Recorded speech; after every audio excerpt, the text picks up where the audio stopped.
ஒரு ஊர்ல ஒரு ரெஸ்டாரண்ட். அதே ஊர்ல இருக்க ஒரு 4 பெரிய பணக்காரங்க போய் எப்பயுமே அந்த ரெஸ்டாரண்ட்ல சேர்ந்து சாப்பிடுவாங்க. அவங்க அங்க உட்காந்து சாப்பிடும்போது அதே ரெஸ்டாரண்ட்ல இன்னொரு ஏழை சின்ன பையன் வேலை செஞ்சுட்டு இருக்கான். அந்த ஹோட்டலுக்கு சாப்பிட போற 4 பணக்காரர்கள் ஒருத்தர் அந்த பையனை கூப்பிட்டு டேபிள்ல 500 ரூபா நோட்டும் 50 ரூபா நோட்டும் வச்சு அந்த ஏழை பையனை இதுல ரெண்டு எது வேணும், எது மதிப்பு அதிகமோ அது எடுத்துக்கோ அப்படின்னு சொல்றாங்க. அந்த பையனும் அங்க 500 ரூபா நோட்டு விட்டுட்டு 50 ரூபா நோட்டு எடுக்கிறான். அவன் அந்த 50 ரூபா நோட்டு எடுத்த உடனே அந்த 4 பணக்காரங்களும் சேர்ந்து அந்த பையனை பயங்கரமா கேலி பண்ணி சிரிக்கிறாங்க.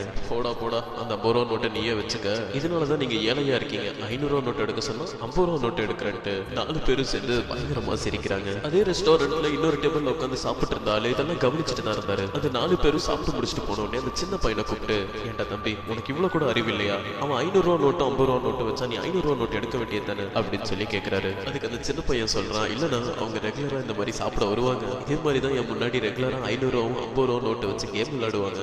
நான் அறிவாளியா இருக்கணும்னு சொல்லி அவங்க முன்னாடி அந்த 500 ரூபா நோட்டை நான் எடுத்திருந்தேன்னா அன்னைக்கு அந்த கேம் முடிச்சிருக்கும். ஆனா அவங்க முன்னாடி நான் ஒரு முட்டாளாகி அந்த 50 ரூபாவை எடுத்து இன்னைக்கு வரைக்கும் நான் இவங்க கிட்ட இருந்து ஒரு 5000 ரூபாவை சம்பாரிச்சிட்டேன். அதனால எனக்கு காசுக்கு காசும் ஆச்சு, என்னை முட்டாளாக்கி பார்க்கறதுனால அவங்களுக்கு சந்தோஷத்துக்கு சந்தோஷமும் ஆச்சு அப்படின்னு சிரிச்சுக்கிட்டே சொன்னோம். சுகைஸ்ல இருந்து தெரிஞ்சுக்க வேண்டிய விஷயம் என்னன்னா, நம்ம எல்லா இடத்துலயும் அறிவாளியா நம்ம ப்ரூவ் பண்ணிக்கணுங்கிற அவசியம் இல்லை. ஒரு சில இடங்கள்ல சந்தர்ப்பத்துக்கு ஏத்த மாதிரி முட்டாளாகிறதும் ஸ்மார்ட்னஸ் தான்.